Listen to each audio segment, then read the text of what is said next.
It certainly wasn't something I coveted, captaincy, but I was hopeful that I'd get it. While I enjoyed it, and I think I did some things well right from the start, there were other things where I didn't naturally do well. And I think as a leader, you learn a lot more. Leadership is incremental. You become better the more you do. Being a good captain has a lot to do with timing and the right players, and I was in that position as captain when we had a really good team. The timing worked for me. We had most bases covered. We had a coach who knew what he was doing, I think, and so that three years, winning a Grand Slam, winning a Bledisloe Cup in New Zealand, were things that had not really been done. So to be able to create rugby history, you know, you play because you enjoy it, but we're all competitive beasts and we want to win. You know, that's why you're there. Yeah, it was a big deal. I remember being in Europe when I got the phone call, surprisingly, from my mother-in-law to say that we've just heard the radio and you've been announced. I mean, Bob Dwyer didn't say, Nick, I've been thinking about this and would you be interested?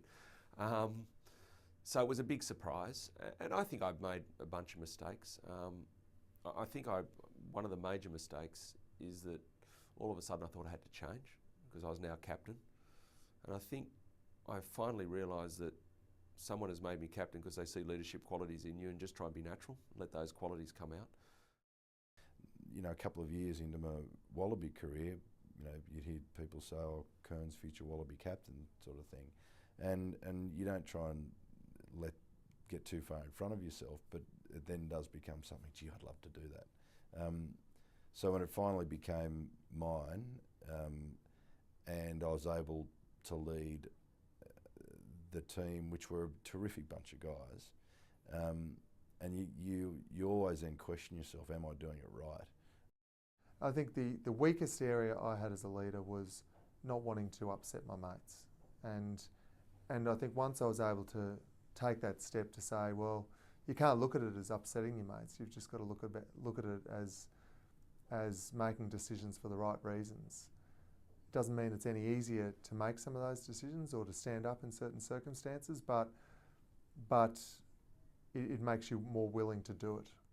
Certainly to have that honour to be able to captain your country, whether it be any form of sport, but to do it overseas, in Wales for me personally was pretty special. Actually to win the Test match as well. And I mean, there's been some fantastic Wallaby captains who have captained the Wallabies for many Test matches, but to have the privilege to do it once. My centre partner Jason Little did it once in the World Cup in '99 against the United States, and I think he had the huge honour of being the only captain to lead in a try in that tournament for the Wallabies. So to captain Australia is phenomenal. Then you put it in perspective, it was against the USA in Limerick. At one stage I also held the most tries in a Test match and shared that with David Campese and Greg Cornelson. We all scored 4 tries. I think if you put it in context, great to captain Australia. There's no doubt about that. If you could paint the picture of your career and as a captain, if it starts low and finishes well, it's much better than starting well and finishing low. So it was good in that regard, and we learnt a lot as a team. We learnt a lot as leaders, and look, I absolutely will be the first one to say that I wasn't alone as a leader in that team. There were so many people that were leaders, and really important leaders in their own way. And we had a leadership group, especially in '99, the World Cup group. You had George Gregan and John Eales, captain and vice captain, but then you had other leaders. You had sort of Michael Foley, you had sort of Daniel Herbert, myself. There was 5 or 6 leaders within that group that were happy not to be a captain or a vice captain, but had pretty good leadership qualities.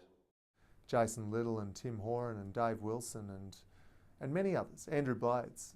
You know, I might have been the captain, but I certainly wasn't the only leader.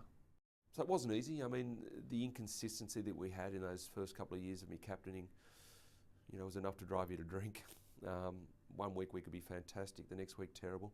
You know, the All Blacks, the 3 tests in '88, the British Lions, France at the end of '89.